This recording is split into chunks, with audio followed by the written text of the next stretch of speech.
Thursday, draft day.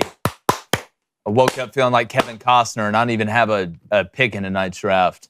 We want to know what you think. We want to know who you're a fan of in the chat. All right, if you donate, remember, we will read it. All right, we will read it. Don't shy away from it. But let us know who your favorite team is and who they should pick, who they should pick with where they're at, or should they trade. There's a lot going on. There's a lot going on. There's It'll be fun. A ton going on. It was a great night of sports last night. I will say, I know we've been talking about movies. There was one I watched, couldn't sleep last night, even after all the NBA and NHL action. There's a movie called Late Night with the Devil. Have you seen the previews for that? God, I can't wait to never watch it. It's not, first off, don't be 11 years old. I am 11 years old when it comes up. It's a movie, it's not really a horror film to me, like after watching it, but it's absolutely wild. People that have watched it in the chat, it's about a late night host who had like the second most popular show to Johnny Carson. And in order to get the ratings back, he tries to like switch it up on this Halloween episode. And it just gets more nuts and more nuts and more nuts. Is it a comedy? It's got like everything in it. I don't even know how to describe it. It's a horror/comedy. It's got everything in it. It's like drama, horror, comedy. I actually thought it was pretty good. It's the guy who's the main character. Got Prisoners. And Dune 2. Is the guy off The Dark Knight who takes a shot. Yeah. Who takes a shot at the mayor. You remember when he's given the speech or whatever? It's that guy, and he does an incredible job. Incredible job. So you watched this after all the sports After all the sports stuff last night, laying in bed. I couldn't sleep last night. Wow. I go through these like phases where I can knock out quick, or I just can't go to sleep. You couldn't sleep, so you watched a horror film? Well, a horror/comedy. So it's like hyphenating your last name, like your favorite actor, Aaron Taylor Johnson. I don't care what you say. I didn't know who this guy was. Yeah, you took your wife's last name. You can't be James Bond. Is he up for James Bond? Yes. They offered him the role of James Bond. No, you can't be James Bond. I thought James Bond was only going to be a black lesbian trans. No, that didn't work. No. Make Idris Elba James Bond. Dude, why don't we just go get Eric Bana and just call it a day? I don't care how old. Crush Bond. Yeah. This guy's taking his wife's last name and he's going to be Bond? It's a hyphen, which to me it's like... It's a halvesy situation? Well, look, it's like, if you're bi, to me, if you're a dude kissing dudes, you know how I feel about that. Yeah. Like, there's no halfway in. You need to take my last name. This is America. So much going on. And you can't be... It's not like 007-4. Like, no, it's 007. Reggie Bush has his 2005 Heisman reinstated finally. The Heat were on fire, hitting 23 threes as they beat the Celtics in Boston. But the Bruins make up for it on the ice, taking a 2-1 lead on the road at the Leafs. We've got all that, plus some great NFL draft stuff in your calls here on the thirstiest of Thursdays at Crane & Company. Drink it in.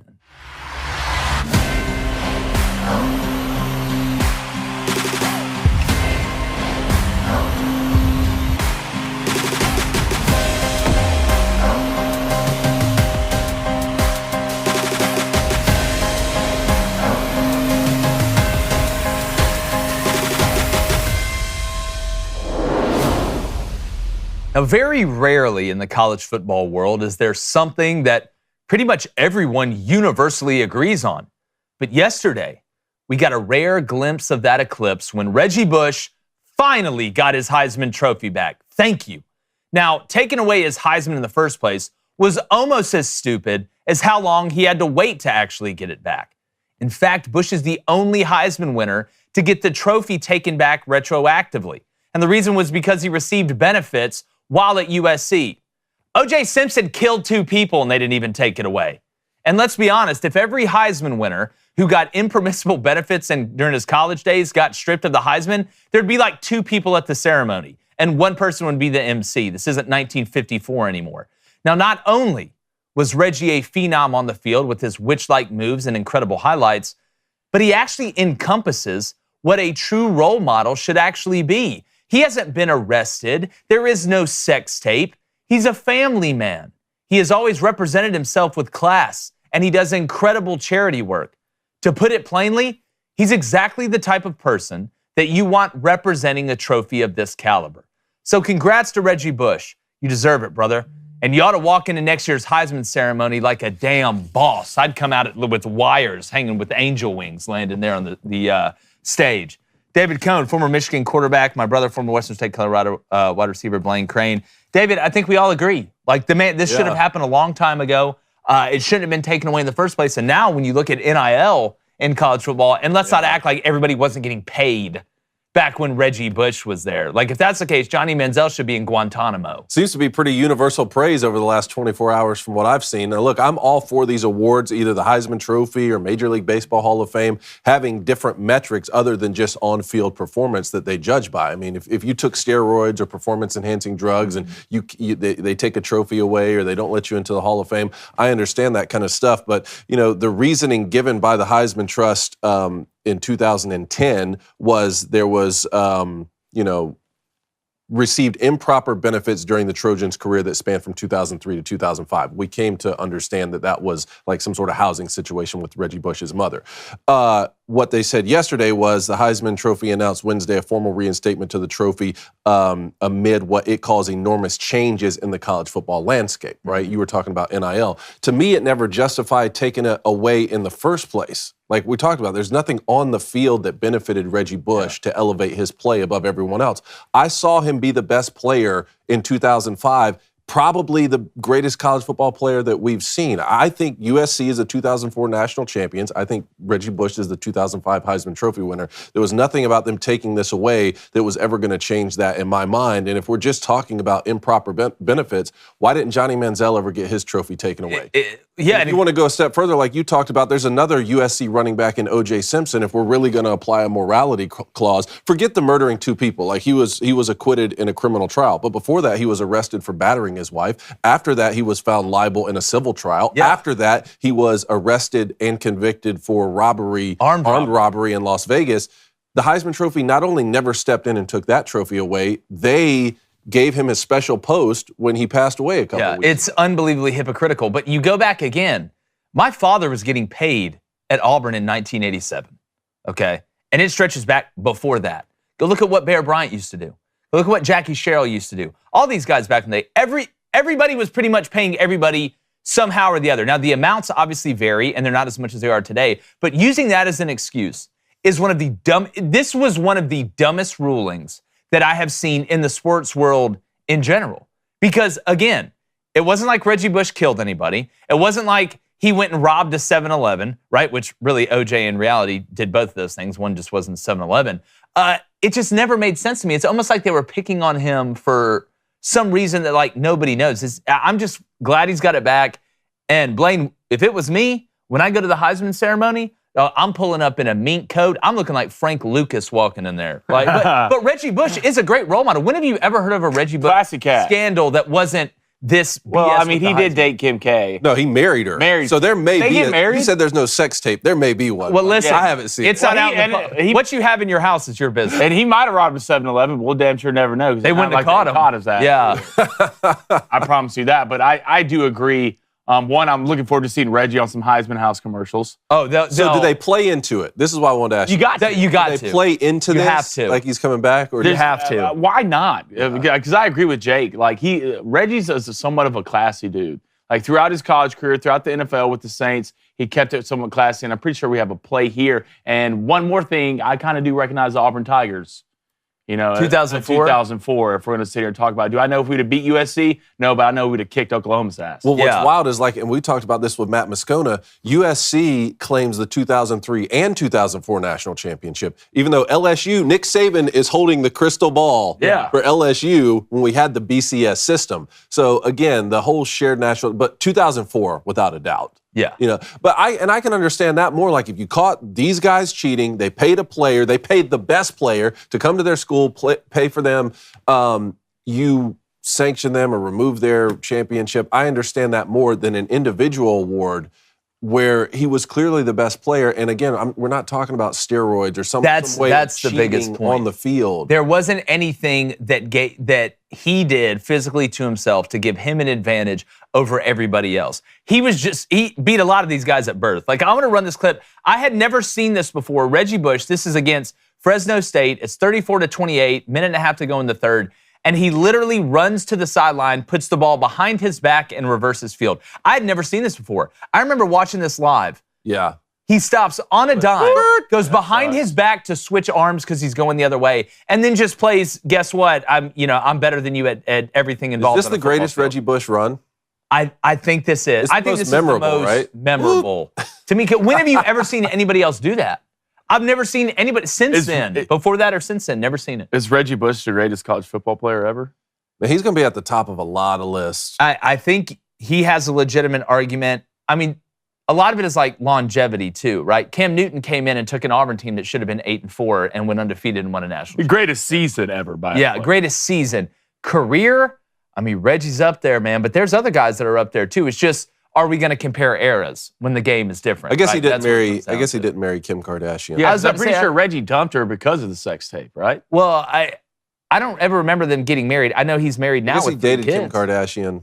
Look, I'm not going to get mad at you for dating Kim Kardashian. Like, to me, he should have got his Heisman back. It could be worse. You could have took your wife's last name. Yeah, it could have been way worse.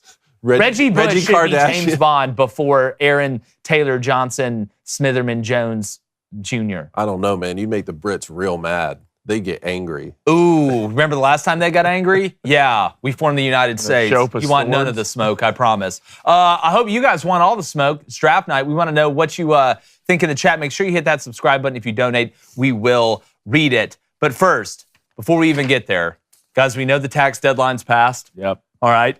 If you're panicking Skywalker right now, don't worry. Don't worry. I'll be your Han Solo. All right. So if you're facing the IRS without a professional, it's not a smart move. You need to contact the Tax Network USA for the best strategic advice to help reduce or even eliminate your tax debt. They're basically the Kevin Costner of draft day of taxes. If you don't know, the IRS Chief's Data and Analytical Officer, aka the worst person ever, revealed that the IRS is focusing on an enforcement project with an average return on investment of about $6 for every $1. They're out here trying to, Sheriff of Nottingham's out here walking around knocking on the door. All right, so if you want to answer with a pro, call 1-800-245-6000 or visit their website at tnusa.com/booster. They'll give you a free private consultation on how you can settle your tax debt today. That's TNUSA or USA, depending on how you read it, .com/booster. Go check them out. That way your taxes won't be so taxing. And also, tonight, live stream, NFL Draft, Round 1. It's going to be lit, y'all. All right? I'm using the young kids terminology for this one. We want y'all here. We're going to be reacting to every single pick, trying to guess and bet who's going to do what. It should be fascinating. The draft's going to start really at the second pick. I think we all know who's going number 1. But we want you here tonight, 7 o'clock p.m. Central. That's 8 o'clock p.m. Eastern. Those are the only 2 time zones I'm smart enough to know. But I am smart enough to know when to get to the Booster Club. Booster Club, hit that like, hit that subscribe button. If you donate, it's on topic. It will get read. We're going to start it off with Donnie J. Donnie, what's up, brother? Says, all right, fellas, let's be honest. I don't think anybody's beating that USC team, especially not Auburn. Well, I don't think I'd use especially not. That 2004 Auburn team was absolutely loaded. Go look back at who was on that roster. The argument isn't that they would have beaten USC. It's that they were better than Oklahoma. Don't forget, Jason White was basically a paraplegic in that game. Like, half his body didn't work. But I thought Auburn was a better team than Oklahoma. The problem was, and this is what it was with the BCS system, right, is that Oklahoma started out ranked higher than Auburn did before the year. Oklahoma went undefeated. Auburn went undefeated. Only 2 teams could play for the national championship back then or had the opportunity. There was no playoff. So Auburn never jumped Oklahoma, even though they went undefeated in the SEC. The difference in what happened with Florida State last year and what happened with Auburn beat Virginia Tech in, I think it was, trying to remember what bowl. I think it's Sugar Bowl. And then obviously we know what happened with the opt-outs in Florida State last year and what was the ass beating of a lifetime. That was Marcus Randall, wasn't it? Marcus Randall was at LSU. He was a quarterback at LSU. I know you're thinking of, I can't remember. It wasn't Marcus Vick, I don't believe. I'm trying to remember who the quarterback was. He was just like Marcus Randall. He was built just like Marcus Randall, who was at LSU with Jamarcus Russell. So it's not that there was like a guarantee that Auburn Brian Randall. What is it? Brian Randall. Brian Randall. I wonder if they're related.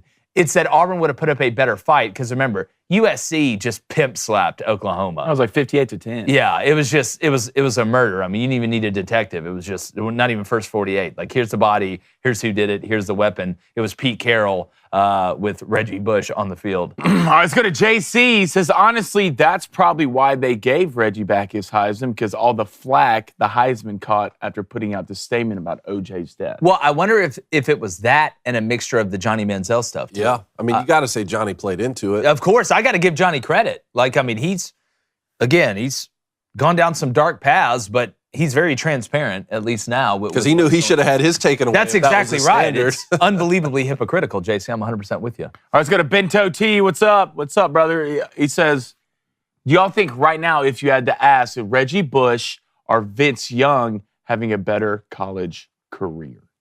Man, I would still go with Reggie Bush, even though that single game, that most memorable game, Vince Young came out on top. I would lean to Reggie.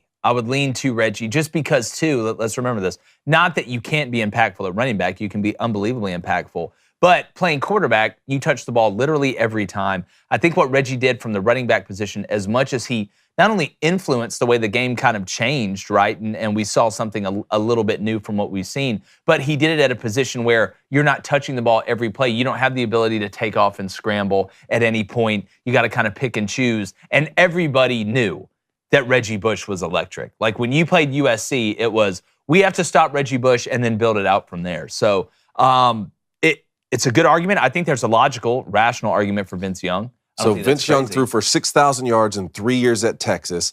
That final year, which he had a case to win the Heisman that year too, he threw for 3,000 yards, 26 touchdowns, 10 interceptions. Completion percentage was 65.2 that year, 61.8 for his career.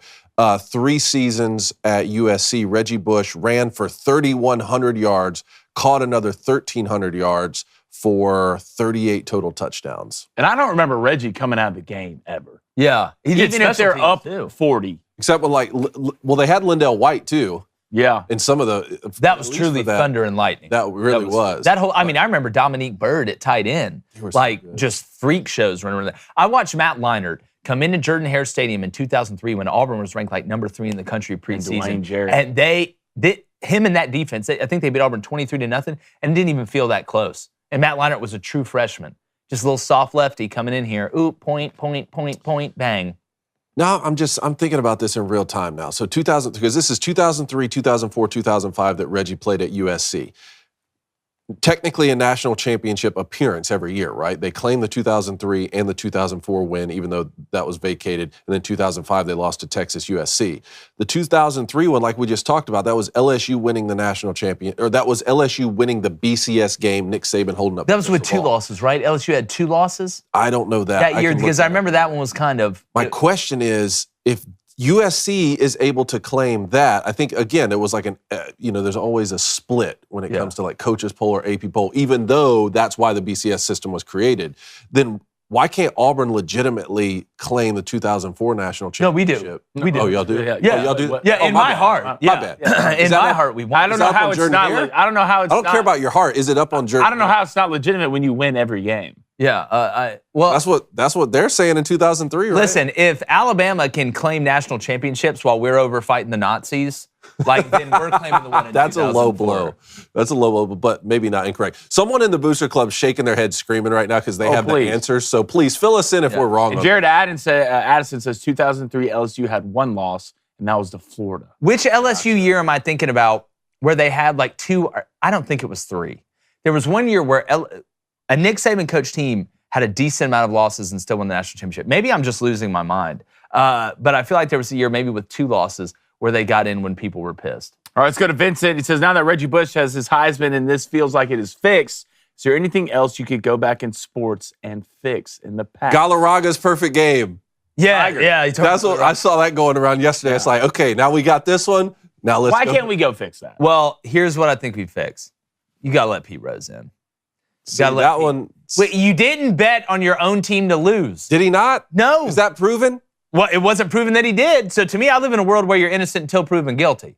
Like, again. So if you're Pete Rose, I have no problem it's one thing when Jonte Porter's out here and he's like, oh man, I'm betting on us, the under to hit. And oh no, I think I have COVID, or oh, my feet, or whatever. Pete Rose was like, I bet that we win. That almost makes me feel better. If that's what happened. Then. Well, now you sound like OJ. If Pete Rose should write a book, If I Bet Against our team. The Shohei thing didn't help Major League Baseball at all. No, see, that's what I'm saying. All right, let him in. Let him in. All right, so what was the question on LSU? And 2007. All right, so 2000 he went 8-4. 2001 he went 10-3. 2002 he went 8-5. 2003 year in question was 13-1. Yeah. Next year LSU was 9-3, and then he went to the Dolphins. So Les Miles. Les Miles. So maybe Les I'm Miles, thinking the Les 2007. What was the record? I know what the record is. They lost 2 games. Okay, that's the one I'm thinking of. Then I knew it was LSU. All right, I just couldn't remember. 12-2. 12-2, because I remember that was controversial with 2 losses. Yeah, well, you know what was interesting about that is Les Miles was the favorite to get the Michigan job while I was there. Lloyd Carr had just announced his retirement. You could have played for Les Miles had a clause in his contract because he had coached at Michigan that Michigan was the only school I'll leave for, but they were in the running for the to play in the national championship, and he ended up staying. I didn't realize they lost 2 games that year, though. Yeah, I remember that. It was controversial. Well, we want to know what you think. Also, we know the draft's coming up. The phone lines are going to open at 7:15 a.m. Central. We don't have a guest specifically, so we can get some of these calls. The phone lines have been packed. It's 1-855-236-3228. If they're packed when they open up, we may get to them a little bit early. But, David, let's go and talk a little bit of NBA playoffs. Let's get this playoff talk out of the way before we move on. Man, Miami Heat. I guess Tyler Hero heard what you were saying yesterday. Miami Heat 111-101 over Boston. In Boston, they hit 23 threes. They were 23 of 43 for 53% from 3. You know, sometimes, and we see this in baseball a lot, you know, you got to tip your cap to the pitcher. Sometimes they just make a pitch. I mean, the Heat yesterday, that was incredible watching it because, yes, Tyler went nuts, and he needed to go nuts. He averaged like 20 points a game during the regular season and was on the back of a milk carton during one. He couldn't hit water if he fell out of a helicopter in the ocean. Last night, everybody was hitting for the Heat. And I tell you what, Nikola Jovic, that big Uzbekistani or whatever they got, is a nightmare. If your name's Nikola, or Nicola, however you pronounce it, all right, and your last name starts with a J-O and ends with an I-C, you can play for me. You can play for me. Like, I don't care if you're 10 years old. I don't care if you're 100 years old. If your name is even close to that, Nikola Jokic, stud. Nikola Jovic, stud for the Heat. But I thought Caleb Martin last night was an absolute bucket. And it wasn't like the Celtics played awful offensively. You know, I thought they were pretty decent offensively. But the guy who just continues to impress me offensively that I didn't think would have that deep of a bat, I thought he'd just be more of a rim protector, is Bam Adebayo. Because coming out of Kentucky, Bam's bag's deep. Like it's so much deeper than what I thought. Not that he didn't score at Kentucky, but it was more dunking, rebound, put back in transition. Because he's not the biggest front court guy in the league. He's kind of a tweener a little bit. 6'9", 255. But his back to the basket game, really nice. His fadeaway game, that mid-range jump shot, it's butter. It's butter. So you got to tip your hat to the Heat. Eric Spoelstra, man. He may be the best coach in the NBA, dog. Which is wild. When it comes to clown Eric Spoelstra. When it comes down to being the video assistant coach. I mean, Jaquez out of UCLA as a rookie, like balling. Looks like he's about to hop on the Black Pearl after every game. But I was so impressed with the Heat. Do I think they're going to win the series? No. But then being able to go split at Boston, and if you're a Celtics fan, I'm a little nervy. Right? Because, you guys, don't forget, the Celtics had the number 2. We all talk about their offense and Jason Tatum. Defense, number 2 defense in the NBA last night and got shredded. And the crazy thing is, I don't know if there was a thing they could have done about it. When you're shooting like that, I mean, it was guarded, not guarded. They were hitting everything. Everybody was. Well, I guess Jimmy Butler getting in Tyler Hero's ass after that first game worked. Well, it's like they said on the bus, allegedly. Fight on the bus. Yeah, they said allegedly that Jimmy Butler looked at Tyler Hero and was like, man, you were like 3 for 18. And Tyler Hero took a swung at him and missed. And Jimmy Butler said, now you're 3 for 19. I saw that. But, I mean, right now, if you're Boston, I mean, the 2 guys who you needed to play well played well. Yeah. And that's Jason Tatum. And that's Brown. Porzingis, where are you? Well, he was there game 1. I'll say this. I think last night was an anomaly. Like I just, All right. But 6 points, though? well, 6 point. I'm not saying it's good. I'm not really talking about Porzingis. I'm talking about the Heat. They're not hitting 23 threes again. Like at one point they were like 22 of 48, or 22 of 40.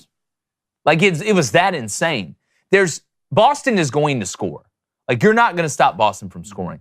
I just don't think the Heat are going to hit 23 threes. And it just felt like the whole game, everything they shot went in from the outside. So again, from a Boston fan, am I a little bit nervous? Yes, it's the playoffs. It's the Celtics of what we've seen. But I just think gravity takes over. This is why, imagine if that was an NCAA tournament game yesterday. Yeah. But it's not in the NBA. It's a series. That's the difference. What do you think about Oklahoma City, 124 over the Pelicans, 92? That series is now 2-0. Well, everybody talked about in that first game, the Pels really didn't play that well, and they still barely lost. I thought the Thunder didn't play very well, and they barely won. That looked more like the Thunder team that I expected to see last night.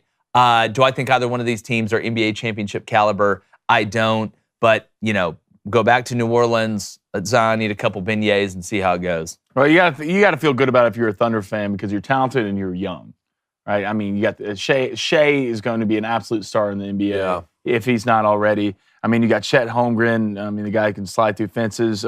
Williams from Arkansas. Giddey, who's young.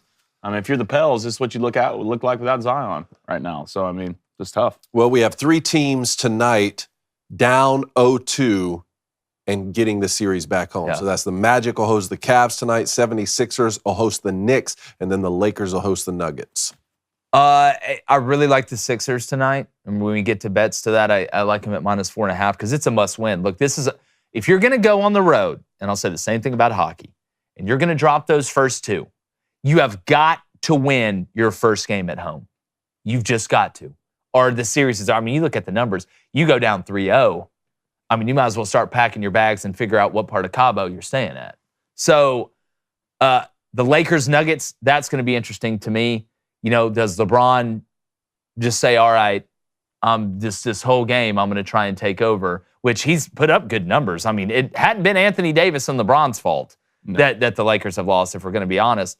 But again, it's just hard for me to bet against the Nuggets. Every time you're like, all right, the Nuggets are going to lose one, Jokic is like, watch this. And especially since Anthony Davis has been playing well. We've seen times before it was like, well, AD's injured, he's banged up, he's not playing well, and then the next game he goes off for 40 and 20, and of course the Lakers win, right? We've seen that in the past. He is playing well, though, and they're still down 0-2. Yeah. Just why, I that's don't the know. scary part.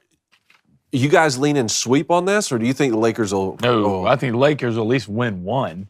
If they don't win this one, though, if they don't win Game 3, is there a lot of? I think is there a lot of quit? Down. You think? I think there's a lot of quit in there. I think there is. It's pretty much the line, and that's not because of LeBron. I want to make sure I make this point. I don't think LeBron is. I know LeBron wants to win. I know LeBron's embarrassed that they've blown like 3 15-point leads to the Nuggets the last 3 times they played him in the playoffs. Like, embarrassed LeBron is very dangerous LeBron, maybe the most dangerous LeBron. But I'm looking at the Lakers, and just around them, it's just like, yeah. Well, yeah, this isn't 20-year-old LeBron. Well, it's not LeBron's fault. Yeah, in my opinion, it's not LeBron's fault. LeBron can, it's a lot different than back in the day. Like, you can 5 guys guard the best player. That's just the way it is. Tim Duncan came out and said it. Like, to guard LeBron James, you need mostly 5 guys to do it. So right now, if you're the Lakers, Anthony, you have to find that third piece to step up and win you this game because Anthony Davis and LeBron are doing all they can. Yeah. It's basically a pick 'em tonight. Yeah, 1.5. Right now, Philly's 5.5. The Magic, -2.5. Yeah, I get that Philly spread must have went up. I got them at 4.5 this 4.5. It must have just when I wrote up, it down. Yep. All right, NHL update quickly. Boston 4-2 over the Maple Leafs last night, and one of those was on the empty netter at the end. It was a tight game. Well, it was, that was a game where the Bruins, went up, I believe, 1-0. No, I 2-1. think the Maple Leafs scored first. Did they score first? That's right, they did. The Maple Leafs scored first because I was remembering that stat someone called in and said that they were like 35-4. Well, there was a point. There was a point when the Leafs tied the game with like 8 minutes to go in the third period. Yep. And then there was a huge turnover right in front of the net. Should have been an easy goal for the Leafs to go up 3-2.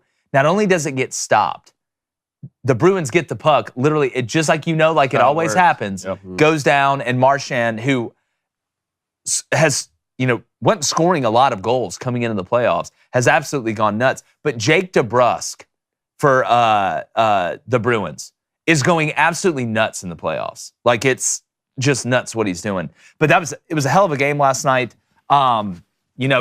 Again, this is one of those series where both teams have done their fair share of choking. This is a good series. But if you're the Leafs down 2-1 right now, Yeah, I believe you get game 4 at home. Game 4 at home, trying to even it back up, and then it becomes a 3-game set. Yeah.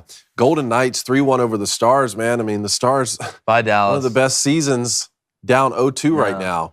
And now you're going on the road? Yeah, bye. Thanks for playing. Golden Knights against the defending champs? Yeah, they're a problem. They didn't forget. Yeah, they didn't forget. Kings 5-4. 5-4 over the Oilers. I didn't watch. That was a huge win for them. That's overtime. That was overtime. Yeah, I thought that because I thought the Kings were so outclassed in the first game by Edmonton. I think it was 7-4, something like that in the first matchup, somewhere around there. Offensively, the Kings just let it all hang last night. I just don't know defensively if LA can stay in this series for the long haul. That's my question. And then tonight, Lightning get home ice advantage tonight. They're down 0-2, hosting the Panthers. I like the Lightning tonight. Islanders will host the Canes. They're down 0-2 as well. How did the Islanders bounce back after giving up that 3-0 lead? You tell me. Because I feel like the Canes are already better than them, and you do something like that. I mean, the Canes score 4 in the third? Yeah, you could have snuck one on the road. Like, that would have been that play. It's going to be nuts tonight, like for the Islanders game, because it's the playoffs. But if they would have won, it would have been double nuts, I think, for this. It's a series is 1-1, but it's 2-0. It's been great. I've enjoyed 135 right now on the odds. Look, Preds. That's all I'm waiting. Tomorrow, little Orphan Annie. You bet your bottom dollar I'm gonna be watching. Nobody's watched Predators this hard since Chris Hansen. So, good God. Yeah. You want a 6-pack of Mike's Hard? Yeah. Hey, why did you? It's like, I'm not here to do anything. You showed up butt naked. Yeah, why are you butt naked with a condom and a Mountain Dew? Yeah. I just wanted to talk. Yeah. What? This is in Rick's house? Did you say? Yeah, dude. Call it the Boston Special. The Boston Special. And after what happened to the Celtics last night, you're going to do that, man. Yeah, I am. Oh, God. All right. We going to get back to the Booster Club. Remember, the phone line's open here soon. We want to know who you root for and who your team should pick here in the first round. But when it comes to game changers, that's what they're looking for in the draft tonight. I need a game changer. Well, our friends at Roman, the Rose Sparks, is a game changer for guys who, let's be honest, maybe need a little extra help in the bedroom. Yeah. All right? Look, sometimes you got to play a game of how honest can we be with each other. I'm trying to perform my best. Yeah. All right? And what is Rose Sparks? It's a 2-in-1 prescription treatment that combines the active ingredients in Viagra and Cialis. It's a double dose, buddy. Bricked. That's why we brought on Earl today. Real life testament right there from Earl. Sometimes. Oh, it's not just the ingredients in a medication that matters. It's how you're taking that medicine. That's why Rose Sparks is designed to dissolve under your tongue. It's really easy with the dissolvable treatment under your tongue. Hits your bloodstream faster than old school pills, so it keeps you present with your partner instead of waiting for a pill to work. You want that up-tempo offense? All right, you basically feel like Josh Heupel in Tennessee running around here. So for treatment that works fast and lasts a long, long, long time, grab the moment and connect with a provider at ro.com/booster to find out if Rose Sparks is right for you. That's ro.co, all right, /booster, ro.co/booster, BOOSTER, for that great deal. Remember, compounded drugs are permitted to be prescribed under federal law, but are not FDA approved and do not undergo FDA safety, effectiveness, or manufacturing review. Only available if prescribed after an online consultation with providers. Roman. Boy, I got a good slogan for this, but I don't know if I can say it. Say it, dude. You live once. It's never been this easy to get. Anyway, let's go to the Booster Club. I can't believe we made it through that. All right, let's start off with G. Heard. What's up, G? Said dog ad Porzingis over 5.5. Oh, in the first quarter, he's gone over that 80% of the last 20. And then games. what happened? Absolute 0 points, and he just stood around the 3-point line. I felt awful. Yeah, that's the betting gods, man. That they will laugh and point at you. They'll make you feel like the fat kid at recess or the pool party. All right, let's go for that boy from Boston. He says, fellas, I'm feeling kind of nervous after that loss. Please gas me up so we win this series. For the Celtics, Yep. you have Jason Tatum and Jaylen Brown and Porzingis and Horford, and you're going to be fine. Miami's not going to hit 23 threes again. I don't think it's time to start asking the violinist if he's ready to find a lifeboat off the Titanic yet, if I'm a Celtics fan. That'd be Agreed. That'd be crazy. All right, let's go to Mr. Tom. What's up, Mr. Tom? He says, hey, guys, loving the show and loving the content. Big Heats fan here. What do the Heat have to do to win this next game? That. Shoot 53%. What they just did. And probably get Jimmy Butler back. I will say, I think one of the, and I kind of go back and forth with this. At one point last night, they were like, listen, the Celtics are scoring, but the Heat are really only giving up twos, right? Game one, the Celtics were just moisturizing threes. Everybody was hitting. Jaylen, Jason, Pritchard, Hauser, who's one of my sneaky favorite NBA players, Porzingis. But they were making the Celtics drive last night, and it worked out for them a little bit. But again, they hit 23 threes, man. Like, at some point, you know the reason the Heat won. The Heat didn't win because of incredible defense or incredible, scheme. They hit 23 threes. They shot the lights out. And sometimes, to quote the great Napoleon, it be like that, dog. God, I forgot. They were up 3-0 on Boston, and that series went to 7 last year, didn't it? Because that's what Jimmy Butler trolled Jaylen Brown. They put his face on and said, don't let us get one. I love Jimmy Butler, dude. So is he out for the season, though, or what's the deal? I don't know. Coming back, says MCL. Well, I think it's there's torn. No, Is it torn? I don't think so. No, I think he will come back if they go far enough. The problem is they're not going to go far enough. All right, let's go to GK all day. Loving that name. Says Golden Knights up 2-0. Feeling good about the series, fellas. Is there any way we can close this out with a sweep? I think this is the most likely sweep now. Because, again, you have to win 2 at home. Which one? Over the Stars. GK all day, so I guess that means Golden Knights. Yeah, Golden Knights over the Stars. I think this is the most likely. I always thought that this and the Rangers Caps series were the 2 most likely to be sweeps, in my opinion. Now, the difference is the Rangers were at home the first 2 games. The Knights were on the road the first 2 games, which means the Knights will be at home and the Rangers will be on the road. I think and that's fantastic. You get more rest in between. Again, you won the Stanley Cup last year. Nothing's going to surprise you. The Golden Knights just look like they're just trekking right along. So, GK, you got to be feeling good, man. It's like a fat kid in a candy store. MCL injury for Jimmy Butler, but not torn. You were right. Is expected to be sidelined for several weeks, whatever that means. Yeah, well, so he's about to have a lot of weeks at the end of the series. Sorry, Heat fans. All right, let's go to I Am Him. He says, does Kirk's Maple Leafs have a chance down 2-1 right now against the Bruins? I think so. Big shout out, Kirky. I think this one could go 7, man. Yeah, it's this is a pick 'em. Get this game 4 at home, though. This is one. This is a must win. Yeah. But I think the Leafs are going to win this one. So it's just like the NBA. The NBA and the NHL mirror each other, I think, by the way the series is set up. It's definitely 7 in the first. Well, it's 2 at home, 2 on the road. You go back for 1 to the other place, and then the team that started the home team gets game 7. 2-2-1-1-1. 2-2-1-1-1. I believe it's exactly the same in the NBA. The NBA used to have 2-3-2. It used to be different. Right, It used to be different. All right, let's go to JC Sports 87. Says Jaylen Brown needs to put on his mask to get his superpowers again. That mask. I mean, I thought Jaylen last night was pretty damn good, man. He was on a heater in the first half, and he was driving and finishing. And again, that game was just one of those anomalous games.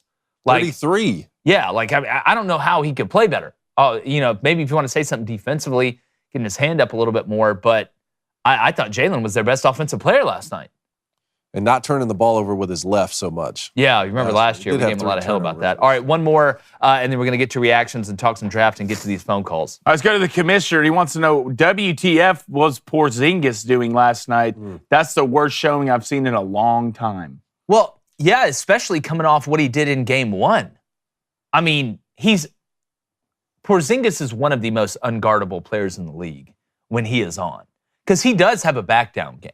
Right, he can work down in the post. He's 7'2". He's 7'2". He's a great shooter, but that game 1, I mean, he was, and it wasn't like right behind the line. I mean, there were logo threes that Porzingis was hitting. It just, is it going to be one of those situations where Porzingis in the playoffs is either really hot or he's really cold. Because again, I would take middle of the road Porzingis when I have Jaylen Brown and when I have Jason you win Tatum. the series. You win the series, yeah. But and I know he can shoot the three, but for the love of God, will you get your big ass in the post? Get in the post. You're 7'2". Well, if I'm Adebayo, I'm like, look, give me. Stay out there, dog. Yeah, please. If I'm Spoelstra, please, the rest of the series. Make it easier on me. Stay out there as long as you can. Well, every time, and listen, Porzingis can score, but every time Porzingis shoots, you know what that means? That means Jason Tatum didn't shoot. Yeah. That means Jaylen Brown didn't shoot. That means you're getting the rebound. Yeah. Yeah, that's another thing. Your biggest guy is out there shooting threes. I know there's long rebounds off threes, but those odds aren't in your favor, to quote the Hunger Games. But let's get into a couple reactions because I'm excited to see what the people think. All right, let's talk a little NFL here. The Lions on the eve of the draft, man, they locked down some major pieces. Amon-Ra St. Brown signs a 4-year deal worth $120 million, $77 million guaranteed. Most money guaranteed for a receiver in NFL history, actually, is what this is saying on ESPN here. And then hours later, they signed all-pro tackle Penei Sewell to the largest contract ever given to an offensive lineman. That's 4 years, $112. That includes $85 million guaranteed. Penei Sewell, 100% get it. I love Amon-Ra St. Brown, and I understand keeping the band together because y'all have made some great music here lately. Are we worried a little bit about the injury history of Amon-Ra? Because he's a littler guy, right? He's been beat up a decent amount. Not saying he hasn't played a lot, but I can totally justified in paying him out. I get that. I would feel better about the Sewell situation at tackle than I would about Amon-Ra being able to stay healthy. That's the only not negative, but not extreme positive that I think comes up. I mean, keep in mind, Lions just made the playoffs or won a playoff game for the first time in a long time. I think you had to pay Penei Sewell, one of the best for sure linemen in the league, and he's young. I think Amon St. Brown's not only one of the best receivers in the league, but one of the hardest workers at his position in the league. A lot of it you don't see guys blocking on the edge, finishing plays, blocking as a receiver. From guys who've watched Amon St. Brown, mostly his whole career was on my fantasy team last year, my leader. This guy does everything the Lions ultra competitor to do. Yeah. He's exactly what Dan wants in a football player. He's been their leading receiver the last 3 years, and he's only getting better. And I do think you want to keep that piece, especially with Jared Goff coming into Wednesday. Well, we talk about building culture all the time. And when you reward a guy who has produced on the field, but is one of your hardest workers, right? And you reward another guy like Penei, who may be young, but he's one of your hardest workers, because I've heard great things about him too. That sends a message to the rest of the locker room that, listen, if you come in here and you bust your ass, we will pay you, and we will treat you well, we will treat you how we want to be treated. So I think that sends a great message, and I think Dan Campbell may have just got him cooking. I hope a player like Jameson Williams on that team, who has all the same potential, is noticing that and saying, man, you know, if I can get right and really perform in the league and handle my business with this organization, I can get treated that same way. Now, Amon-Ra St. Brown will be 29 when this deal ends, so he still won't even be 30. The interesting stat here, though, Amon-Ra St. Brown, one of 3 players in NFL history with 90-plus catches in each of his first 3 seasons. Those other 2 guys, Odell Beckham Jr. and Michael Thomas. Both of those guys, you might have said, hey, wish we hadn't signed them to a huge deal on the second time. Yeah, but I think Amron's a different type of receiver than both. He is. I mean, Odell's mostly an outside. Amron's one of those pieces you can put inside, outside. Yeah. Hell, he'll be back at running back. Mike Thomas is an outside receiver. Yeah, Mike Thomas is an outside. Only thing I do worry about, if you are the Lions, like, what's been the problem? It's right. It's defense. They have it's the 29th pick, and you're going to spend a lot of money on offensive pieces. I get that, but to make that run, to hold that trophy up at the end of the year, you're going to have to fix a lot of problems on that defense. They have the 29th pick tonight. There's a couple corners out of Alabama. They'll probably go in the first round. Cooper DeJean. They need to take old boy from Michigan. What's his name? He was a receiver. Mike Sanders still? I'd take Mike Sanders still. That dude's an absolute dog. He played at Michigan. I mean, you're sitting there. Last guy you got from there, Aiden Hutchinson, seems to be really well. Underrated too, man. All right, let's keep it moving here. We got a couple things to get through. So Jacob Janis, this injury in the MLB yesterday. You sent us this video, dude. So Is this during batting practice? Why do we have pitchers running in the outfield, right? Our players in general, running in the outfield, not looking during batting practice at the major league level. And when you watch this clip, you'll see right before the ball hits him, somebody scream duck or something because he flinches. But when he flinches, that's what put him right in the path of the ball. So go ahead. Let's play this clip. So here we are. Oh, yes, a Major League Baseball Jonas player. Oh, here we flinch. Bam! Oh. Right in the back of the neck. Right in the back of the neck. No. Like you must not be living right or something. I mean- but how does this happen? Who runs with their back turned? Who runs with their back turned into the outfield during batting Is practice? he all right? I mean, yeah, it's. I mean, he's not as good as he was before that. But he's But alive. I mean, we can all sit here and be honest. We got hit with a baseball harder than that and didn't have to call the ambulance. yeah, but like not in the just back caught of the him in neck the when right I'm not spot, seeing though. it. Well, that's a liability thing. That's a CYA thing too. Just in case. But that's just like what type of operation are we running out here? Like that stuff barely ever happens in high school. I know. Like that makes me worry about what else is wrong. Like stuff like that. Yeah. Like who stuck their finger in the Gatorade? Like stuff like that. Not me. I don't know. Rumor has it you me. stuck your finger in the Gatorade. All right, I thought you guys would find this interesting. This is 10 of the MLB's biggest stars, and we have their averages from high school here. So Bryce Harper, sophomore year, 626 he batted. Stop. 14 homers, 45 extra base hits, 55 RBIs. That was as a sophomore. He hit 626. Yeah. Javier Baez, senior year stats. He hit 771. There's no way. 22 home runs, 52 RBIs, 20 doubles. Wait. Where did Javi Baez play at high school? I don't know. God, was it at But the he gets Helen 70, Keller Institute? 71. And these of guys, Deaf and they're Blind? like, there's a certain amount of bats you have to get for you. Yeah, he hit 22 22 home runs, homers, so like you 52 had RBIs. batted 7. Mike Trout, senior year, batted 531, 18 Understandable. homers, 45 RBIs, 20 stolen bases. Like you bat 700, like you're never getting out. No. Like you're never getting out. Never. Clayton Kershaw, senior year, he went to high school with Matt Stafford. Yeah. In Dallas. That travel ball team was probably 13-0. ERA was .77. 64 innings pitched, 139 Ks. Well, they say that Kershaw is actually German for "you're out." Yeah, you are out of there. All right, in his senior year, TJ Realmuto set the high school single season RBI record with 119. JT Realmuto. What did I say? TJ. That's No, okay. I meant JT. It's Yeah. his brother. Hold on. I didn't call you a JT.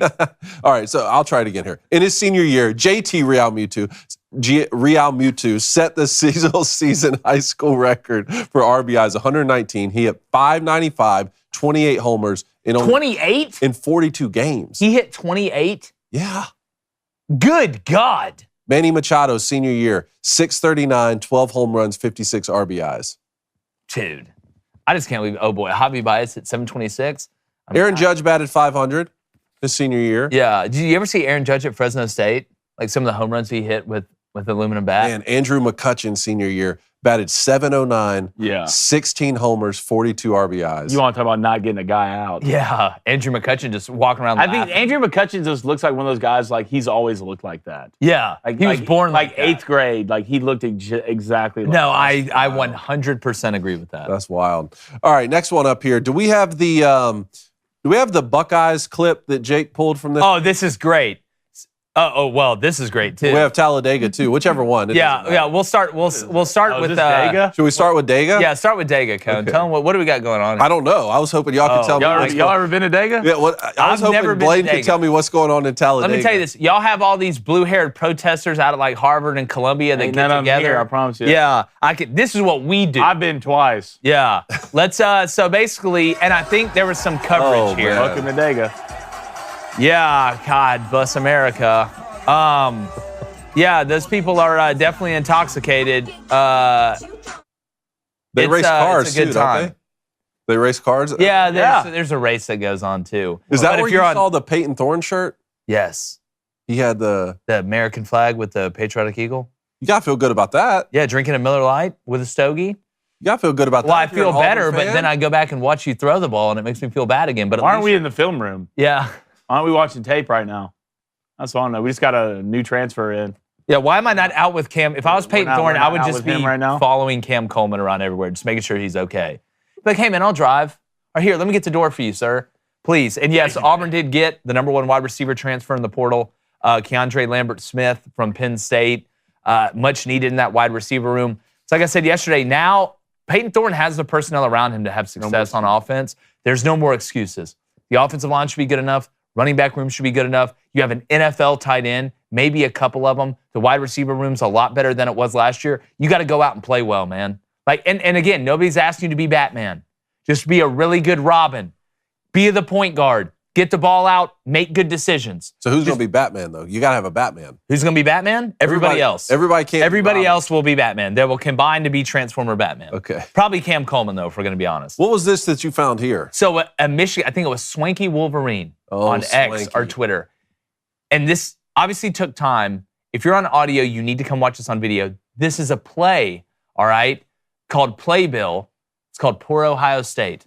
All right, and they AI'd Ryan Day, and there's music. I'm just going to let this play and shut up. I'll tell you the names and the titles of the songs when they switch. But other than that, this is the highest level of trolling that I've seen. Let's play it. I'd like to know where Lou Holtz is right now. What he said about our team. I cannot believe. Ryan Dakins. This is called Tough Team. This is a tough team right here. The next song. Damn you, Jim Harbaugh. Jim Harbaugh. Damn you. That looks like Matt Rule. That looks like Matt Rule right there. You can feel the softness. Hail to the victors valiant, hail to Michigan, the leader. I'd watch this play. Oh, I know you would. Wow. Dude, this is so elite.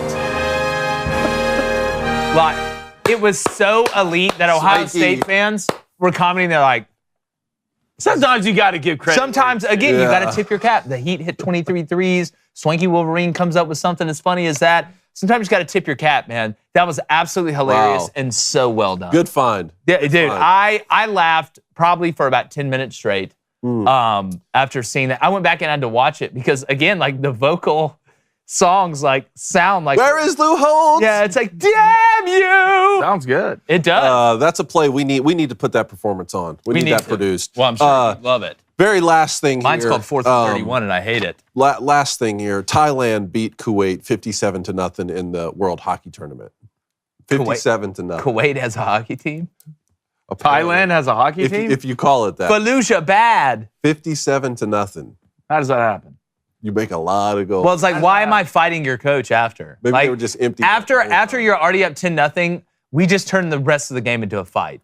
I mean, it's hockey. This is country on country. We got to send a message, man. Well, yeah. Well, I know how. Dude, that's how picking Thailand wars and- start. Like stuff like this. Or it's how they If end. you beat me 57-0 in whatever sport, We're invading we got to the go next to war week. now. Yeah. Like we got to go now. Like we got to go to war. Blaine said You want to Thailand has disrespect to. me like that? You better come Well, harder than you well, did here's on the a couple homing ice. missiles. Let's see if y'all can stop this. See if your goalie can block this. Blaine said bricked. That was like 30 minutes ago. I can't get over that. Little draft talk. I can't get over. Yeah. We're Oh, man. All right. Before we get to the draft. Yeah. All right. Before we get to there, we're going to get to that right out. The phone lines are open 1-855-236-3228. About to get in the draft talk. But first, you know how there's a lot of information about draft prospects out there. They know what your favorite flavor pudding is, how you treated the middle school cafeteria lady. Well, there's a lot of info about you out there digitally. All right. And with Delete Me, they can clean it up. In all seriousness, we joke around here a lot. When I Googled myself, the amount of information, like personal information, that was out there and easily accessible for people, it absolutely blew my mind. I guarantee you it'll be the same way for you because these hackers, these data brokers, they get your information and they sell it. You wonder why you get all these emails. Like, how did these people find out about my email and my number and all this? Well, they go find it online. And with Delete Me, they are like the ultimate broom. You want to talk about a sweep in a series? They'll sweep all that trash up. And it's time to take control of your personal data and keep your private life private by signing up for Delete Me. And now at a special discount for our listeners, Today, you can get 20% off your Delete Me plan when you go to joindeleteme.com/CRAIN and use promo code CRAIN at checkout. That's Crane. That's the only way to get 20% off is to go to joindeleteme.com/Crane. Enter that code Crane at checkout. That's joindeleteme.com/Crane with promo code Crane. I'm telling you guys, regardless if you own a business, if you work at a bagel shop, or you run a Fortune 500 company, you need to check this out. It'll protect you. It makes me sleep better at night because, again, the first time I Googled it, they sent me that report back too the first time that I got, because they send you a report back. It will knock your socks off about the information that's out there that people can access. So it's a great product. Make sure you check them out. All right, let's get to the Booster Club. Then we're going to get to calls. David, you tell me when you're ready. All right, let's go to KR. He wants to know, are you going to cover or even live stream any of the Olympic Games coming up? What Olympics is this? Is it summer or winter? Well, summer's coming up. Well, so is winter. Winter is coming. It's summer. Yeah, winter is coming. There you In go. Paris, you should know that. Yeah, I was there when they that? were scaffolding and doing all that stuff. But yeah, they wouldn't go to Paris for the Winter Olympics. You're right. Maybe if we had to live stream. We're live streaming the steroid Olympics, and We will definitely live stream the steroid Olympics. no one's telling me. No. Oh, I can't wait. Hell, I'll be taking steroids while I'm watching it. I need the Olympics to just come out and say, hey, men can't compete in women's sports. I could get behind the Olympics. I would. Well, this too. is like the steroid Olympics. This is completely separate. What are the rules of that one? You have to do steroids. You have to. Yes. Yeah. You can't come in here all natural. What? This ain't no natural light in here. Why don't you come in juiced up? Let's go to Big Rick. What's up, Big Rick? There's an interesting stat out there that KP is the most efficient scorer on the block with 3 minutes left in the game in the NBA. Really? He refused Yeah. to post up. That makes it even last worse. night. You're 7-2. Be 7-2. Let's go to the Detroit God. Love that. He says, love both the signings here from the Lions. I am still worried about the defense. Who should they take with their first pick? All right, it's a good way to get into the draft. They have what, the 29th pick? 29th. The 29th pick. I like the Sanders still call, Blaine. If the question becomes, all right, we've seen them make some moves on the defensive line. Is this going to be a secondary pick? Well, like if it's me, you're taking a corner. Is it that, or is it best available defensively? Right? If some guy is left on the board that you didn't think was going to be there at 29, I don't think the Lions are going to trade up. Which, by the way, I got some info. I want to drop this before we get to phone calls. I've had a lot of people ask me on social about trades. The last 5 NFL drafts, there's been 28 first-round trades. All right, 5 of those deals have been done in the top 10. All right, 2022 was the highest amount of trades involving the first-round picks. There was 9, and there's already been a trade here recently. The Vikings get the number 23 pick in the first round, the number 232 pick in the 7th. They get that from the Texans, and the Texans got the number 42 pick in the second round and the 188th pick in the 6th round. So the Vikings obviously moved up to take that Texans pick. When did that happen? I think a week ago. Oh, okay. Yeah. Yeah, so, I mean, right now, if I'm the Lions, I mean, why not? If Kool-Aid's still on the board, why wouldn't you take him? No, look, if Kool-Aid's there, I get it, but he's a DB. The question is, are you going just straight DB or is it best available? Yeah. Like if there's an, outside linebacker running around out there, you're like, oh my God, I can't believe this guy's still available. He was very high on our board. We didn't think he'd be here. Do you take him and then say, hey, we'll get a DB down the road, or maybe, try and Seems like they're going to go corner. You would I've even think, seen right? a couple mocks where they do move up and get someone like Quinyon Mitchell at Toledo. Yeah. God, that'd be another, that dude at the Senior Bowl. He impressed me the most. I don't know how high you'd have to get Terrion Arnold. Probably pretty Played high. opposite Kool-Aid. Yeah. Did y'all think he was that much better than Kool-Aid? Well, I wonder if Terrion's safety. Like I think we talked about this with a guy yesterday. I'm trying to remember who we were talking about. But a guy, Cooper DeJean from Iowa, because they were talking about him playing safety. I think Terrion, he could play. You also saw Damn near Cooper any. DeJean came out and said he could beat Caitlin Clark in 101. I would take all the money I have and put it on Cooper DeJean. A lot of people got pissed. And cover. A lot of people got mad Yeah. for him just coming out and making an obvious statement. Yeah. Terrion Arnold, 6', 196. Yeah, he can play both. All right, let's go to TRT37. What's up, brother? He says, Los Angeles Chargers with the 5th pick in the first round. Yeah. Y'all see some magic happening here. Yeah. I'm going to say this. If Jim Harbaugh does anything with Justin Herbert and he takes J.J. McCarthy, and I was talking with Trey back there about this, I don't want to hear anything about Sean Payton gutting the Broncos from anyone in the Chargers fan base. I don't want to hear a word about it. And number two, not only do you have to be right, you better be way right. You better be so right if you do this. I don't think they're going to do that. There's no way, David. But then it's Jim Harbaugh. Yeah, and then you're He's like, the Joker. there is a way. Yeah. It's like, in my mind, it doesn't make sense. But in Jim Harbaugh's mind, like, I don't know. Like, the man wears rollerblades and Dockers. And like, he's been the quarterback whisperer, man. I know. I mean, he got the most out of Alex Smith for the first time in that guy's career when he was at San Francisco. Yeah, now do Kaepernick. Drafted and developed Kaepernick. Kaepernick completely fell apart when Harbaugh left.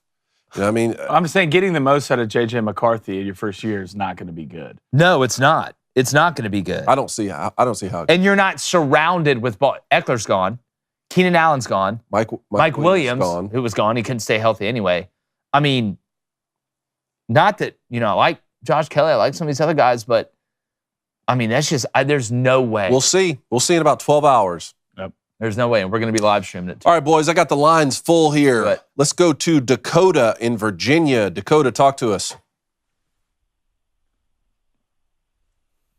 Yo, Dakota, what's up, buddy? What's my emotions, Dakota? Is this Dakota Fanning? Speak. Skyhook. Does he have a gun or a knife? Okay.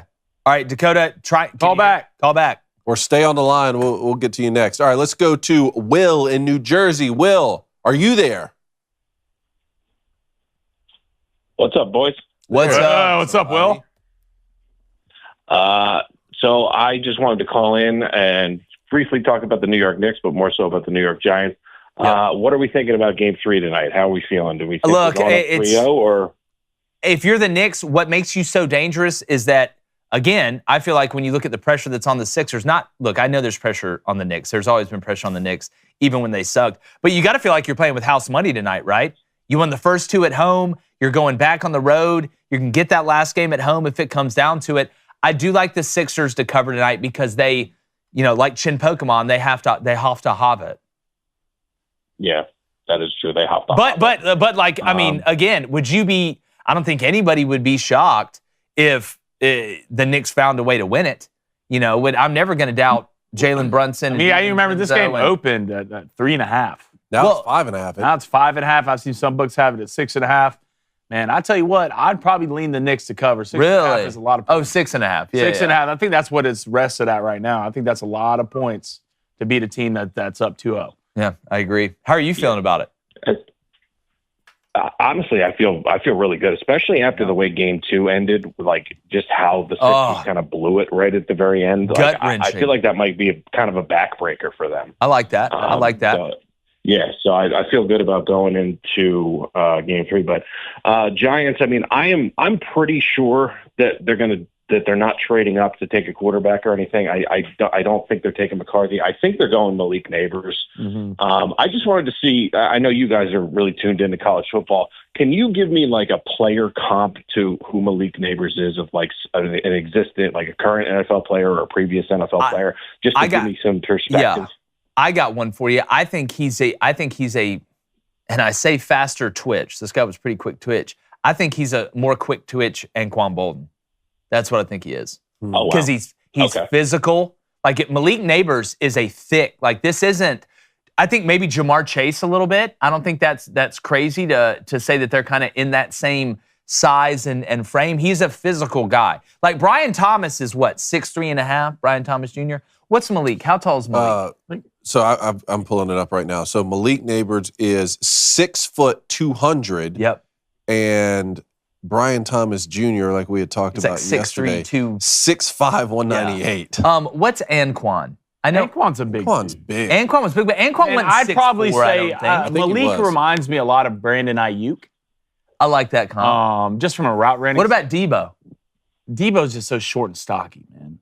Malik's more of a like him and Brian Thomas. I don't think Malik's that long. Like he doesn't seem that long. He's long. To me, but I watch his him. reach is out there for sure. But look, he's a hell of a player. Yeah, Anquan was 6'1", 220. Yeah, see, I didn't. Yeah, that's right. They're big shouldered. Like look at it. I mean, he's a bigger Garrett Wilson. No, I like the Brandon Ayuk. Brandon Ayuk too. I think that's a good comp. Mm-hmm. All right, that's a lot of names that I knew, so that's good news. There you go. Well, that's why you watch Crane and Company, baby. Win the water cooler. Appreciate it, man. Great call. Fist pumping. Yeah, that's interesting. I thought Anquan Bolden was taller than that. Man, he was He's a thick beast. That's what I'm saying. Like, he's sick. And Malik's 6 foot 200. Yeah, around there. 6 foot 200. Yeah. Appreciate it, Will. Thanks for calling, man. All right, let's go to Justin in Jake's hometown.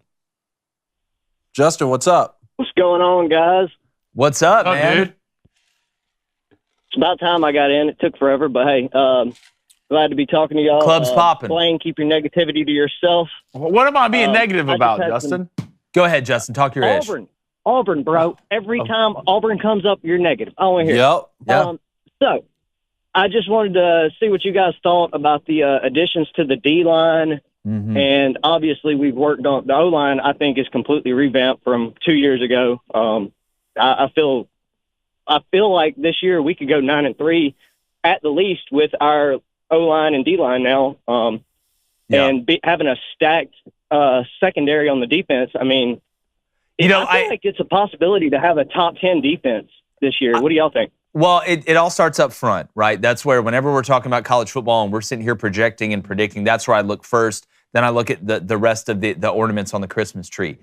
Auburn start offensive line has continually gotten better and better since Hughes got there. I know he's only been there a year. I think they're vastly better than they were 2 years ago, and I think they're going to be better than they were last year. I like Connor Lew. I like the guys that came back. Adding Percy from Mississippi State was big. As far as the defensive line, this is where I think Auburn as a team will make the biggest jump. Some people say wide receiver. I understand that. I think it's the defensive line. What was Auburn's problem last year? They couldn't get to the quarterback, and when they got to him, they couldn't get him down. That's why they kept giving up 3rd and 7s, 3rd and 12s, 4th and goals from the 31. At some point, you got to have cats that can get back there and get guys on the ground.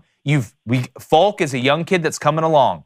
I was more actually, with McLeod coming back, I was more worried about the depth at pass rusher and then the depth on the interior. But getting these last 3 guys, right, not only was it big from a depth standpoint, but they're all different players, right? One is a true nose or a shade. Not that he can't play the 3 tech, but he's a true nose or a shade. The other is a 3 tech that you can bump to the shade or play an even front with on pass rushing downs, they can go get the quarterback. And then Crawford from Arkansas State is a pass rusher that can also turn speed into power. So not only did you add bodies, you add bodies at different positions, which adds to the overall depth. So that means that Jason Jones and McLeod and Falk and all these guys can empty the tank more hockey style, right? You almost want that hockey style rotation up front on the defensive line. So now you can get back there and get the quarterback down and guys are fresher, right, in the 4th quarter, as opposed to what we saw last year where they couldn't get there in the first place. And when they did, they were tired. And then 2 years ago, Colby Wood and them guys played every snap. So by the 4th quarter, they were dead. Wide receiver, the talent's there. It's going to come down, can Peyton Thorne operate at a high level, right? Not that he has to make incredible plays, but can he be good enough? But see, everybody's talking about Peyton Thorne with his, he just has to be average or whatever. Not was average last year. No, not average. His passer rating was 70%. Yeah, not average. Well, look at Drew Aller's adjusted passer rating, and they couldn't do anything through the air, right? It's like at bats. You can maybe hit for a higher average if you have less at bats, but the more at bats you're going to take, the lower average you're going to have. With Peyton Thorne, it's very simple. Nobody's saying be average. You're still going to have to be able to run the ball effectively, like he did last year at times against Alabama and against Georgia. But it's making the routine throws routine and putting the ball in areas where the wide receiver has a chance. Because last year when Thorne missed, Rick Vaughn missed, right? You remember those games where he was skipping past. Yeah. Go back and look at that Texas A&M game. It's like watching The Conjuring if you're an Auburn fan offensively. He couldn't throw the ball 5 yards. No, so nobody's asking you. He needs to be above average, but that doesn't just mean making good throws. That means making good decisions with the RPO. I thought Peyton Thorne made awful decisions last year in aggregate when it came to the RPO game, right? When you go back and you watch the tape. Make good decisions, make the routine throws routine, get the ball to your shooters. That's how this game works. I agree. And you're forgetting we added those guys before the spring portal, like Trill Carter from Texas. And no. Again, that's what I'm saying. I'm not worried about the depth up front. For the first time, Justin, in God knows how long. I don't know the last time I've felt this good about Auburn's depth up front. I really don't. Maybe 2017? Is that maybe the last time? Appreciate it, Justin. I was thinking 2014, 2015. I don't think you're crazy. But we'll see, Justin. Let's hope together. Thank you, man. Appreciate it, guys. All right, let's go to Mike in Colorado. Pungo alert. Mike, what's up? Nike. Hey, morning, guys. So, What's up, dude? Question for Blaine. Now, following up on the LeBron versus Michael debate that's been happening, you know, the wisdom of the youth. I know Blaine's the youngest one there. My son, who's the greatest basketball player of all time? And You cut out there, Mike. What'd you say? Your son what? So he comes up to me and asks, Dad, who's the greatest basketball player? Kobe Bryant. So is LeBron's current attitude the one that's got these youths 8 years old already not even considering LeBron in that greatest conversation? Interesting. What do you think, Babe? You know, I just don't think you're probably right, because I think a lot of the stigma around LeBron right now, especially on social media, what these kids are seeing, it's not positive things. But a lot of me does not have to do with attitude. It's what happens on the basketball court. And I don't know, from a standpoint of how you look at LeBron's career and what he has done already with the basketball, and not think he's the greatest player of all time. I mean, look at all the records he's broken. Look at all the things he is first to do. So look, and I get it, and I understand it from a standpoint of LaCry, LaFlop, whatever you want to call him. And I'm in the same boat when it comes to that. But you can't bring that onto the court and when it comes to the greatest of all time discussion. And attitude, you want to talk about the greatest all time of having attitudes, trust me, there's some guys I can introduce you to you who the hardest working guys, the most positive guys you ever met, couldn't play anything in their life. Like, they couldn't do it. It doesn't matter. That's great. He's a leader. But if we really go back to Michael Jordan and how great of a role model he was, let's really break it down and talk about it. I mean, the guy drank himself out of his career, had a gambling problem, slept with multiple women all the time. LeBron might be a crybaby and make excuses, but damn it, he has one wife, he has kids who he's raised well, done the right things with them. So I think there's standpoints on both sides. But when it comes to on basketball, on the court standpoint, I think LeBron's the greatest player of all time. See, it's funny because, Mike, I agree with the off-the-field family stuff with LeBron. I think if social media was around back when Michael Jordan was playing, there probably would have been some more negative stuff that came out about Michael Jordan. I mean, it's the social media age, it's different. I agree with you somewhat on the family stuff. Now, as far as the way he presents himself to the media, I just think Michael Jordan's smarter than LeBron James. I think Michael Jordan didn't want to pick one side or the other. I think Michael Jordan kind of played it safer, which in my opinion was smarter. You go back to the, Republicans buy sneakers too. The man was trying to make money, not just make 50% of friends. I get that. But to me, it's so hard when I look at Michael Jordan and see what he did in the finals, never losing one. He has hit so many more clutch shots than LeBron James has hit in big moments. It's not even close. I think Kobe Bryant has hit so many more clutch shots than LeBron has hit. It's not even close. And when we're figuring out who's the greatest of all time at something, I think you have to look at everything. I think you have to look at on the court. I think you have to look at clutchness. I think you have to look at off the court. I think you got to look at attitude, the way you treat the media, all that stuff. And when I put that all together, I still think Michael Jordan's the greatest player. Well, Michael Jordan didn't have a gambling problem. He had a competition problem. Yeah. Okay? Those are his words, all right? Not mine. All right, watch The Last Dance. In terms of LeBron James, man, I was a LeBron James fan for a long time, defended him. The decision to leave the Cavs and go play for the Miami Heat, and he caught all this flack. I'm like, what are y'all talking about? Yeah. Let him go wherever he wants to play. Then came back home, won a championship for his hometown. I defended this guy time after time. I wanted him to win those series against Golden State, bet on him 3 years in a row. He did get that championship for the Cavs. But this whole anti-American sentiment that came out after he reached the pinnacle and realized, I can say whatever I want to say, that's where, to me, people, I think, in large part, that he's alienated a lot of people, and they're going to base their decision on whether he's the greatest of all time or not based on that. I don't do that, because even when I was a fan and I was rooting for him, it was never even a conversation to me about whether or not he was better than Michael Jordan. And the longevity of playing for 20 years or 25 years and getting all those accolades. Look, those are volume stats to me, and they're very impressive. Tom Brady has a lot of volume stats. Yeah. You know, most fourth quarter comebacks, even though if you take the percentage based off, you know, per capita,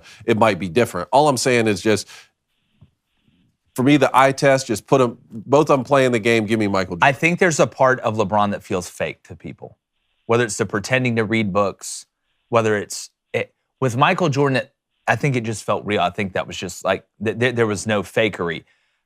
And I mean that like LeBron acts like he got immortalized when he was what, 16?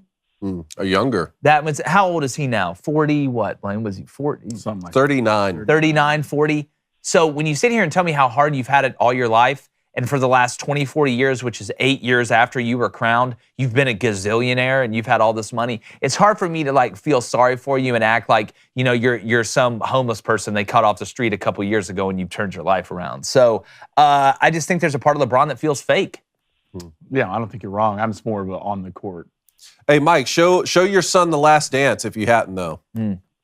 That's a great Well, documentary. he's 8, so I think he's a little too young for some of that, but I can't wait to. Show him the And first show dance. him LeBron James in 2018.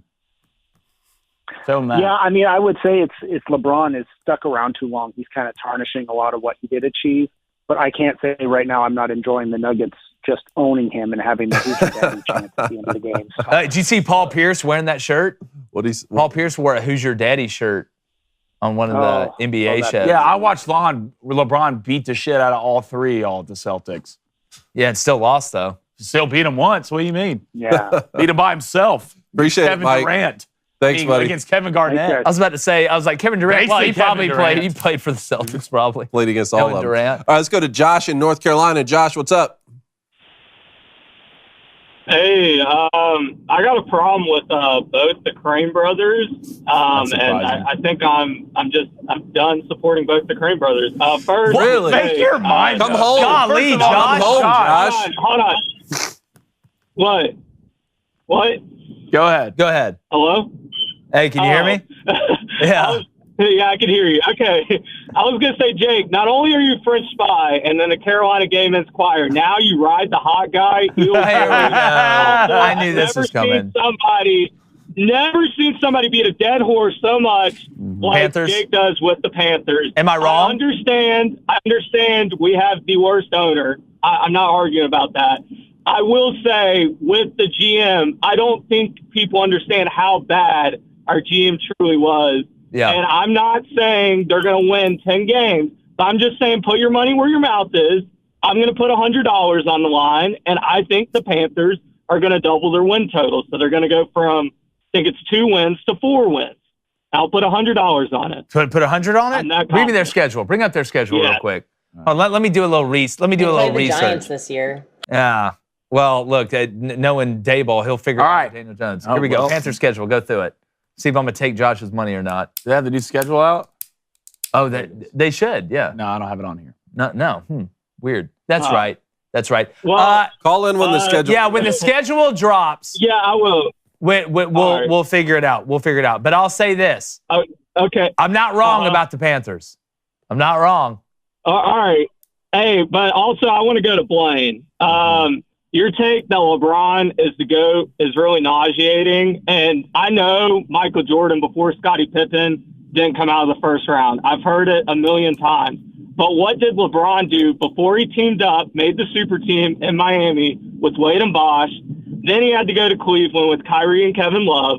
Then went to the Lakers with AD. He had the ultimate meltdown, Dallas, up 2-1, and he posted something about, like, oh, this is my time. And then he melted down in the finals. That series didn't even win. He doesn't have an iconic shot in the finals like Jordan did to win a finals. That goes to Kyrie Irving, Game 7 against the Warriors. MJ has 10 scoring titles to LeBron's 1 scoring title, 5 MVPs, 4 MVPs, LeBron. MJ 9 times first team all defense, LeBron 6 times. MJ is 6-0 in the finals, LeBron is 4-6. All LeBron has is points, and statistics are great, Blaine, but why don't you grow up? I didn't know that statistics make somebody the greatest of all time. Well, yeah, I didn't know points, rebounds, and assists make you the greatest basketball player of all time. Sorry, I didn't have an iconic shot. I didn't know you were 14 and a North Carolina fan. You tell him, Josh. Hey, LeBron made it out of the first round at Cleveland, buddy. Did they make the finals when he was at Cleveland? They just lost. They lost his. They made it. Yeah. Well, listen, I'm going to enjoy these debates, Josh, as we move along here. The real question is, who should the Panthers take tonight? Well, I don't think they should trade up because they don't have enough draft capital to justify a trade. Yeah. I think what they're going to do is stick with the 2 second-round picks they got. Yep. And I really believe they're going to get somebody in the O-line, and they're going to try to get Dave Leggett from South Carolina. I think that's what's going to happen. So, I think they're going to try to get Leggett and then offensive line depth. You got to give Bryce some help, man. Yeah. Appreciate it, Josh. Thank you, man. Thanks, Josh. All right, I got at least 3 pongos to get to. I got to get to everybody. So, Cade in Idaho, you got 30 seconds, man. Cade, what's up, dude? Hey, so this is Bronco Spud. What's up, buddy? I just gotta get started. I know that Blaine just got destroyed by the previous caller. But some of your opinions are worse. Some of your opinions are worse than Brian Harson's recruiting. Oh God, are you talking about me? Yeah. Oh. First of all, LeBron James is not the GOAT. Second of all, your take on cereal. You're kidding me, right? I mean, you're talking to Blaine. At least, I think our voice sounds the same. Yeah, one, the take on cereal is true. 2, the only thing worse than Brian Harson's recruiting is being a Boise State fan. Ooh. 3, LeBron is the GOAT. Just look at the stats. And the fact that you think Valtar called in here and did anything, Valtar wants to be the villain so bad, he's sending pictures of him getting his wisdom teeth out. And he's a grown-ass man. I love it. Please continue. Hey, I will say Boise State is like one of 5 programs to win. I saw this stat yesterday. It's insane. Boise State's up there with like Bama and don't give USC. Look, Boise State. What? 1 of 5 to do what? Win a certain amount of games over a period of time. It's like I need to. Hey, Brian Harsin recruited well for y'all. He didn't have. Boise State has the longest running winning season streak. That was it. Wow. Maybe that was it. It was unbelievably impressive what I saw. But the reason for my call is, what is a fair expectation for Spencer Danielson this year? I was thinking a 10-2 season. Win every game. Well, look, at Boise State, and we just brought this up, the expectation's obviously very high. I think what'll raise the expectations even more is that how well Spencer did in that bad situation with Avalos last year. Again, you came in and you put your best foot forward. You walked into prison and punched the biggest guy and knocked him out. I think it's good, but that's what you want if you're Spencer. But again, if you're Boise State, you're operating in a realm where you're a big dog, right?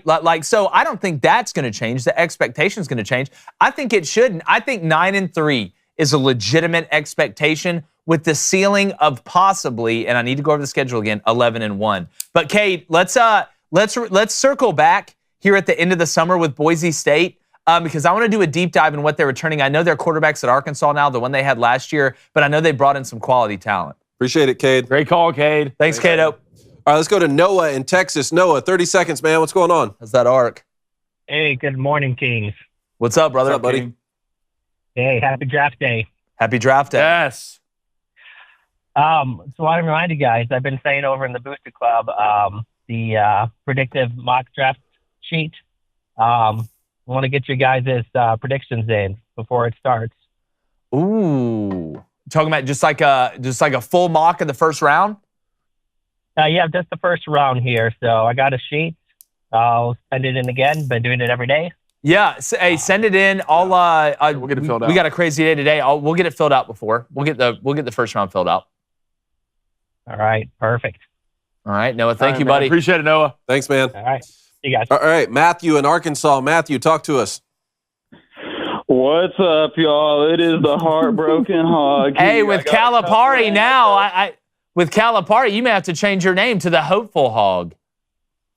I know, right? Things are looking up in Arkansas, but I got a couple of NFL draft things here real quick. Go ahead. First, I want to know what you guys think. I think Michael Pratt is a really underrated quarterback. I think he could be this year's day 3 guy or day 2 maybe, who really breaks out like Dak Prescott or Russell Wilson, who were taken late in the draft.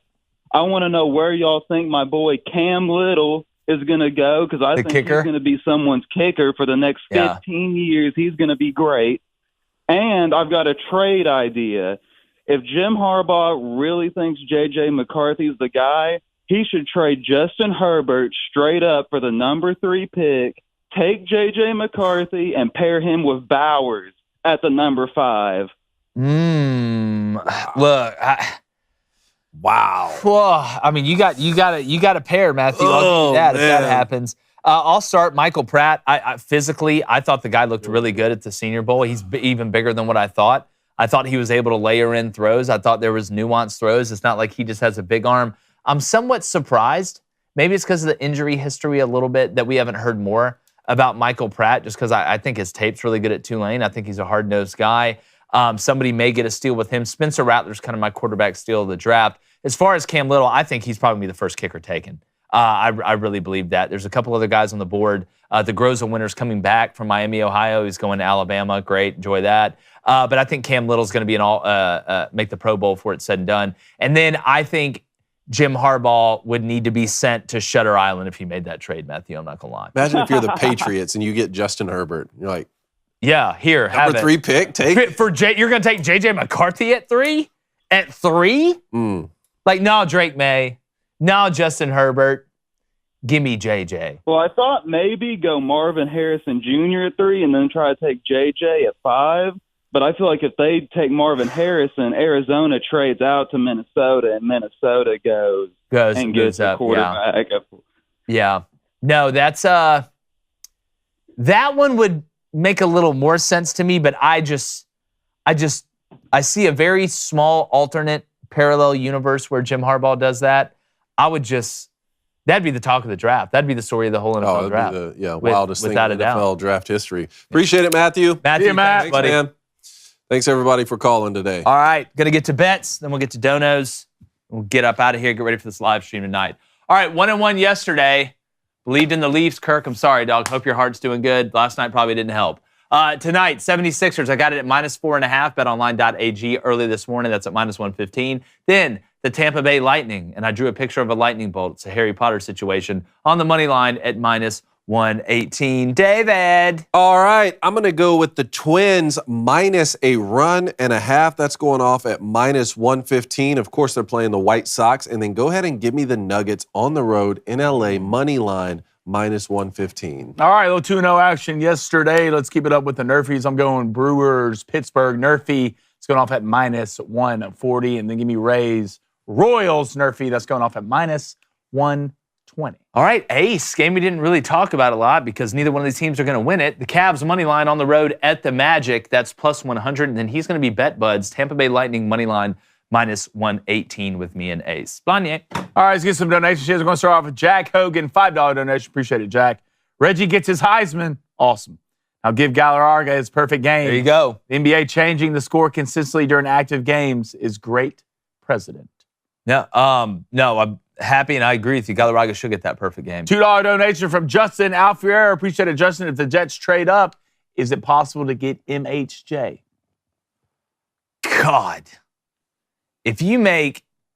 I think they're just going to take Brock Bowers, and I don't think they're going to trade up. But if they did, they could possibly get him. You put Marvin Harrison Jr. with Aaron Rodgers. Garrett Wilson. God, what's that running back's name? Why can't I remember? What were we talking about? Jets running back, the rookie. Breece Hall? Breece Hall. Yeah. Yeah, if you can stay healthy. I mean, don't think it'd be a bad move. Go to $10 donation from Ryan Smith. Hey, Jake, my nephew Reed is playing in the 7-under Oak Mountain Baseball Championship Friday. Their team is the Twins, and they just beat the #1 seed. Can we get a little motivational speech for your boy Reed? All right, play it. Reed, I know you play for the Twins, but there's only one of you, bro. Congrats on beating the number 1 seed, but the job's not done. I don't care if it's 7 and under, 9 and under, if it's Major League Baseball. All right? You're from a mountain with oaks. What does that mean? Strength, right? Height, ability. You got to climb that mountain, and that's what you guys are doing. But finish the job. All right? It's ring season. I believe in you guys. Everybody here at Crane & Company believes in your guys. Your parents believe in you, right? Your family believes in you. Your teammates believe in you. But you know the most important that needs to believe in you is? It's you, dog. And I'm rooting for you. All right. We probably need to keep that music rolling for a $5 donation from Chris Walton. Gymnastics State Championship is Saturday in Roswell. Jake Charlie's feeling the butterflies. Put her at ease and cue the music. Thanks. All right, let's do it. That's so great. Roswell, Area 51. Everybody's flipping out about it. Come on. But you're flipping in a different way. It's the Gymnastics Championships. All right? I don't care if it's balance beam. I don't care if it's the rings. I don't care if it's a floor recital, routine. Whatever it is, you're going to dominate it, Charlie. That and the Chocolate Factory. You know what's up. I believe in you. And we love you here at Crane & Company. Let's go get it done. I love it. Let's go to Dave V with the $5 donation. Appreciate it, Dave. Good morning, gentlemen. How many rough seasons does a rookie QB get before a team needs to start looking to draft a new one? Not as many as they used to. That's No. for sure. I mean, the amount of money in the second contract now is just too much. Is it 2? Would you say it's 2 full seasons? The new philosophy is the Thanksgiving of the second year. You pretty much know if that player has started since their rookie year. But again, it matters so much where these guys are drafted to. Like for instance, we're talking about the Panthers. I think the Panthers are going to be bad again this year, and Bryce Young is going to look like a bust, and that's what everybody's going to talk about. If somebody were to trade for him, who has an offensive coordinator that's perfect for his game, Bryce Young could come out and be the MVP. Well, ask yourself this. Put Bryce Young where C.J. Stroud is. Put C.J. Stroud where Bryce Young is. I think you get a similar result. I think you get a similar result. I don't think that's a crazy take. Let's go to a $2 donation from Arik Caskey. Appreciate it, Arik. Do the Bengals trade T. Higgins tonight?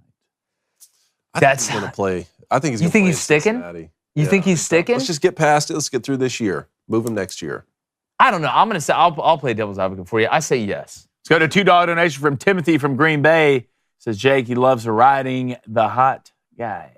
I tell you what, you guys could take anything. Let's go to a $5 donation from Jimbo's Money Bag. Do you really feel like Reggie lived up to the hype in the NFL? No, but that's not the argument. The argument's what he did in college. I thought Reggie Bush was going to do more. Really, the Reggie Bush highlight I remember the most was him getting absolutely plastered to the wall on that swing pass. That's what I remember. But who hit him? I'm trying to remember. I couldn't remember who it was. That wasn't Dawkins, was it? Was it? I think it may have been. Was it Weapon X? Did Brian kill him? I think it was an Eagle, though. I think that's right. It was an Eagle. No, it's what Reggie did in college. Yeah, but again, it just shows you kind of the difference in the NFL. And isn't it funny? Tom Brady goes out and becomes one of the greatest players in the NFL ever. Really didn't do anything in college. Reggie Bush may have been the greatest college football player ever. Didn't really do anything in the NFL. It's just so funny how that works out like that. Well, that's a simulation. Let's go to a last donation of the day. $5 donation, Charles Dossett. Yesterday at the supermarket, I ran into this gigantic young man named Brennan Jackson. He's in the draft. What are his draft prospects? Brennan Jackson. Let's find out who Brennan Jackson is. Yeah, I like he said gigantic. Like he was changing the top of the Walmart sign.